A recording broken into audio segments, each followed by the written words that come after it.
আপনি তো এখানে ছিলেন ছিলেন না? যেদিন ধর্ষণ হয়েছে সেদিন নিয়ে আপনি কিছু কথা বলছেন টেলিভিশনের সামনে, আমরা দেখেছি, সারা বাংলাদেশের লোক দেখছে। তো আপনি বলছেন, একবার বলতেছেন যে আমি ওয়াশরুমে গেছিলাম, এই সুযোগে ধর্ষণ হয়েছে। আপনি আরেকবার বলতেছেন যে রুম থেকে বের করে নিয়ে ধর্ষণ করছে। আপনি আরেকবার বলতেছেন যে ধর্ষণের সময় আমি ঘুমোইছিলাম, আমি কিছু ঠিক পাইনি। আসলে কোনটা সঠিক? আমি তো ওইটাই বলি না, আমি বলছিলাম আমি ঘুমোইছিলাম। হ্যাঁ। ও যখন বাথরুমে উঠছি সেই সময় দেখি যে ও ওইখানে পড়ে রয়েছে, এইটাই বলছি। আপনি বলছেন যে সেহরির পরে, আবার বলছেন রাত 2:30। এটা মানে টাইমটা আসলে মানে বলেন যে হ্যাঁ। তোমাকে দিক তো সিয়ারি খাই 2টার দিক, আর তারপরের কথা বলছি। আচ্ছা, আপনি একটু মানে প্রথম থেকে মানে রাতের থেকে কি ঘটনা ঘটছে একটু আমাদেরকে বলেন তো। সর্বপ্রথম রাত থেকে সব ঠিক ছিল। আমরা রাত্রি 3 জন ঘুমাই গেছিলাম, 8টার দিকে ঘুমাইছি। হ্যাঁ। আমি, আমার জামাই আর আমার বোন। হুম, আর আমার বোন হচ্ছে আমার পাশে ঘুমাইছিল। হুম। তা আমি জানতাম না যে ওর সাথে ওরম হবে না।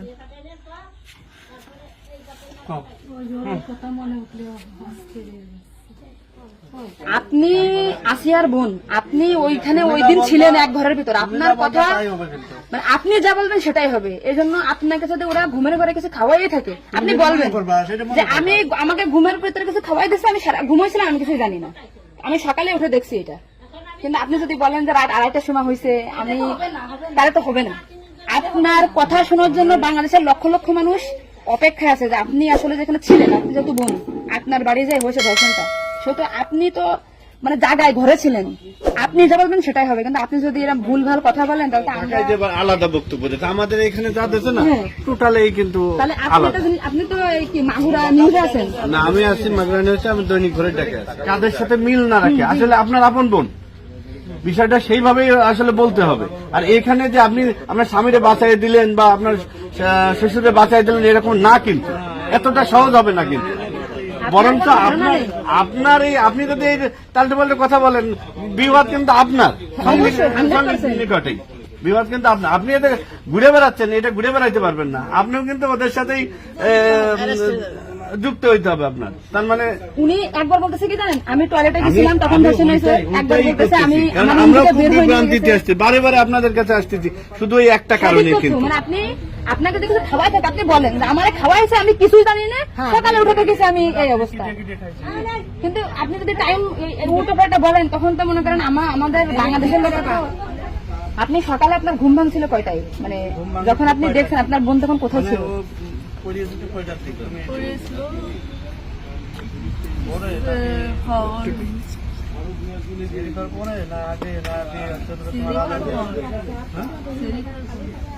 আপনি 8টার সময় ঘুমাইছেন, তারপরে কি আপনার ঘুম ছেড়ে খাওয়ার পরে ভাঙিছে? তার ভিতরে আপনি কিছুই জানেন না। আপনি এটা সুন্দর করে এখন যখন বললেন, কিন্তু মাঝে যে কথাগুলো বলেছেন এগুলো তো আসলে আপনি রিল্যাক্স হন, আপনি রিল্যাক্স হন, আপনি রিল্যাক্স হন, আপনি রিল্যাক্সে বলেন। এই আপনার ভাই, এগুলো আপনার ভাই, আমরা আপনার বোন, আসি আমার বোন, আসি আমাদের বোন, আমি নিজের একজন আছি। আপনি যদি এই কথা উল্টো পাল্টা বলেন, আমরা বাংলাদেশের লোক তো ডিপ্রেশনে চলে যাচ্ছে আপনার কথাই। রাত্রে আপনার ঘুমের ওষুধ খাওয়াই দিছে, এই খাওয়াইছে আপনার কে মনে হয়, কে খাওয়াইছে আপনার ঘুমের ওষুধ? আপনার শ্বশুর না আপনার স্বামী না আপনার শাশুড়ি? খাওয়ার সময় তো আমি আর আমার শাশুড়ি ছিলাম। আচ্ছা, দুজন একসাথে ছিলাম। তা আপনার কি মনে হয়, আপনার যেহেতু আপনি ওই বাড়িতে আপনার সংসার করছেন, আপনার মনে হয় কে খাওয়াইছে আপনাকে, মানে আপনার শাশুড়ি না আপনার শ্বশুর হতে পারে? আমার শ্বশুর তো খাওয়ার সময় থাকে না, আমার শাশুড়ি তো থাকে। তাহলে আপনার কি মনে হচ্ছে আপনার এই ঘুমের ওষুধ আপনার শাশুড়ি খাওয়াইছে? কিন্তু আপনার শাশুড়ি যদি খাওয়াই থাকে তাহলে ধর্ষণটা আপনার শ্বশুর কিভাবে করলো? মানে ওনারা তো সবই জানে। তা আপনি কি এটা কখনো কি মেডিটেশন আগে বলছেন যে তাই তো আপনার শাশুড়ির 3 দিন বাইরে থাকার কথা না, সবার আগে তো উনি অ্যারেস্ট হওয়ার কথা? আপনি কি এটা আমাদেরকে জানাইছেন, সোশ্যাল মিডিয়াতে জানাইছেন? শোনা এই যে আজকে আমরা হয়তো জানতে পারলাম যে আপনার ঘুমের উপর যে খাওয়াইছে বা ওষুধ খাওয়াইছে এটা আপনার শাশুড়ি খাওয়াইছে, হয়তো এদের পরিকল্পিত না, মানে পরিকল্পিত ছিল ওদের আগে থেকে। আপনার কি মনে হয়? মানে ওই যে আমার সাথে আর কথা ছিল, কিন্তু আমার সাথে পাইনি। মানে আপনার শ্বশুরের বা আপনার শাশুড়ির আপনার সাথে কোনো কিছু রাগারাগি বা কোনো কিছু আছে নাকি, বা কোনো টাকা পয়সা চাইছিল দেননি, এরকম একটা ক্ষোভ বা রাগ এরকম কিছু আছে নাকি যে আপনার সাথে আমাদের কাজ করছে? আসিয়া আপনাকে কি বলছিল যখন আপনি তখন আসিয়া আপনাকে কি বলেছিল? আপনি কি বলবেন গাড়িতে? আর ভাইয়া আছে দরজা খুলে দিচ্ছে, আমি বলছি আমি তো ঘরের ভিতর ছিলাম, তাহলে আমি কিছু টের পেলাম না কেন? বলছে কি আমার হচ্ছে ঘরের বাইরে গেছে। এরপর থেকে তো আসিয়ার জ্ঞান না মানে ওইটুকু সময় ও অস্থির হয়ে যাচ্ছিল, আর তখন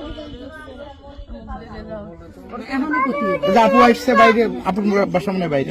আমার বাসা যশোরে, আমি যশোর থেকে আচ্ছা, আমি শুধু ওনার একটা ভিডিও দেখে আসছি যে উনি উল্টো পাল্টা কথা বলতেছে, এই সঠিক জানা না জন্য। সঠিক কথাটা বলেন বলেন। আমরা ঘুমাইছিলাম, 8টার পর পরে আমি ঘুমাই গেছিলাম, আর বন্ধু আমার সাথে ঘুমাই গেছিল। তারপর এর মধ্যে কিছু ঠিক পাইনি, কিন্তু দৈনিকে সেরি খাওয়ার জন্য সবাই ডাক দেয়, কিন্তু সেদিন সেরি খাওয়ার জন্য কেউ ডাক দিছিল না। একদম সেরির পর উঠছি, সকাল অব্দি হবে শেষ উঠে দেখি ও মেঝেতে পড়ে রয়েছে, দরজা খোলা ছিল। তা আমি ওটা বাথরুম থেকে দরজা আটাইয়ে ওটা উঠেছি, উঠে বিছানাটা রাখছি, মানে জ্ঞান হারাইছিল না ঘুমাই পড়ছিল জানি না, কিন্তু নাড়াচাড়া লাগার কারণে উঠে গেছিল। উঠে করছে আপা আমার অনেক কষ্ট হচ্ছে আর জ্বালা ঘোরা করতেছে। আমি বলছি ফ্লোর করে পড়ে রয়েছে, এর জন্য ওরকম হয়েছে। তারপরে ও ঘুমাইছিল না কি জানি না, আমি কাছে চুপ করে ঘুমাই পড়। তারপরে আমি ঘুমাই গেছিলাম, সকালে ভোরে 6টার দিকে ও কাছে কাঁদতেছিল আর বেগে বেগে নিঃশ্বাস নিচ্ছিল। ও তারপরে আমি করছি কি কি হয়েছে তোর, ওরকম কাঁদতেছিল রাত্রেও, আবার হলুরম করতেছি, শ্বাসপাও করে আদর আসছে। ও তারপরে করছে মানে তাও আমার সাথে এরকম করছে, আর হচ্ছে ভাইয়া দরজা খুলে দিছিল। তো আমি করছি আমার এই ঘরের ভিতরে এরকম হলো, আমি তো কিছু টের পেলাম না, তো করছে আমার ঘরের বাইরে নিয়ে গেছে। আপনাকে একটা ছোট প্রশ্ন করি, কিন্তু আপনি এর আগে টেলিভিশন থেকে আপনার ইন্টারভিউ নিয়েছে, আপনি বলছেন যে রাত 8-এর দিক হয়েছে আনুমানিক, তারপরে এই হয়েছে, আপনি মানে এই মাঝের এই কথাগুলো তো আপনি জানেন না। সুন্দর, এখন আপনার কথা ভালো লাগছে, আপনাকে থ্যাংক ইউ। এই যে মাঝের যে কথা বলেন এগুলো আপনি কেন, মানে ভয়ে বলছেন নাকি ওদের বাঁচানোর জন্য বলছেন? আমার তো ভয় দেখানো হয়েছিল মানে কথাগুলো যে বলছেন এটা কি আপনাকে শিখাই দিয়েছে নাকি আপনি নিজের থেকে বলছেন? না, কেউ শিখায়নি। তাহলে আপনি নিজের থেকে মাঝের যে কথাগুলো আপনি স্কিপ বলছেন, এটা তো আপনার বলা তো অন্যায় হয়েছে। তাহলে আপনি নেক্সট টাইম, মানে আমরা খুব মানে আমি আপনার ভিডিও 100 বার দেখেছি, 70টা কেন জানি, আজকে দেখেন আমি 10 থেকে আইছি, আপনাদের ওই বাড়ি গেছিলাম আমি, ঠিক আছে? মনে করেন ভয়তে সবকিছু উল্টো পাল্টে গেছে। এক কথায় মানুষ সবসময় বারবার জিজ্ঞাসা করে মাথার ভিতরে উল্টো পাল্টা হয়ে গেছে। আচ্ছা ঠিক আছে আপু, শোনো আপনি নেক্সট টাইম থেকে আপনি এই সঠিকটা মানে এই যে ঘুমাইছিলেন সকালে এটা হয়েছে আপনি এটা বলবেন, মাঝের কথাগুলো আপনার এক্সট্রা বলার দরকার নেই, বললে আমরা বিভ্রান্তি হয়ে যাই।